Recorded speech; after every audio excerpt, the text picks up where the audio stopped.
उत्तम कहाँ है? मुझे उनसे मिलना है। तुम प्लीज मुझे उनसे मिलवा दोगी? क्यों मिलवाऊं तुम्हें उत्तम से? क्या मतलब है तुम्हारा?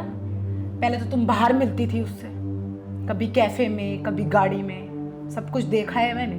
अब तुम एक बात बताओ, तुम्हें बिल्कुल भी शर्म नहीं आई कि तुम घर तक पहुंच गई हो? मुझे सब पता है और मैंने सब कुछ देखा है। 2-3 बार ही मिली हो, जितनी बार मैंने देखा है, या उसके अलावा भी। बाहर ही मिली हो या कहीं और भी मिली हो? बता दो। तुम जैसी लड़कियों की वजह से तलाक हो जाते हैं, लोग एक दूसरे से अलग हो जाते हैं। क्या मतलब है तुम्हारा उससे मिलने जुलने का? लगती क्या हो तुम उसकी? तुम क्या बोले जा रही हो? पागल वागल तो नहीं हो गई हो? मैं उनको अपना भाई मानती हूँ, बहन हूं मैं उनकी, भैया बुलाती हूँ उन्हें। और तुम क्या सोच कर बैठी हो?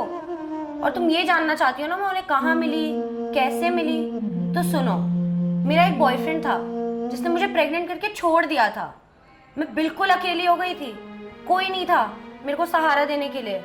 लेकिन उस टाइम उत्तम भैया ने मेरे सर पर हाथ रखा, मुझे सहारा दिया।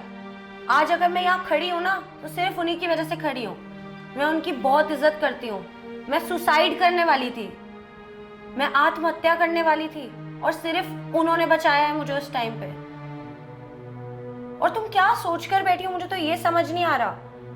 भैया है वो मेरे, आई बात समझ में तुम्हारे?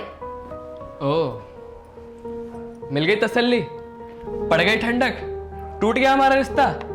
मेरे महबूब, आपको तो यही लग रहा था ना कि मैं आपको धोखा दे रहा हूं, लड़कियों के साथ घूम रहा हूं, ना जाने कितनी कितनी लड़कियों के साथ होटल में ऐश कर रहा हूं। बताओ। हाँ तो लगता है फिर। अरे पर मैडम, ये बहन है मेरी। यही तो मैं बता रहा था तुमको कल कार में। तुमको तो कूद कूद के भागना था, समझ तो आ नहीं रहा था तुमको, इसीलिए तो बुलाया हूं आज इसे। कल नहीं जो समझ पाई वो आज समझ लो तुम। हाँ ठीक है, गलतफहमी हो गई थी, हो गई अब क्लियर। अब तो समझ में आ गया ना। हाँ, मैं तुम्हें धोखा नहीं दे रहा था, हाँ ठीक मैं है। तुमसे ही प्यार करता हूँ, मैं इसकी मदद कर रहा था। ठीक है। ओके। तो पिज्जा खाएं? आओ चलो, मैं तुम दोनों ननद भाभी को आज पिज्जा खिलाता हूँ। ठीक है, आओ। कौन सा फ्लेवर?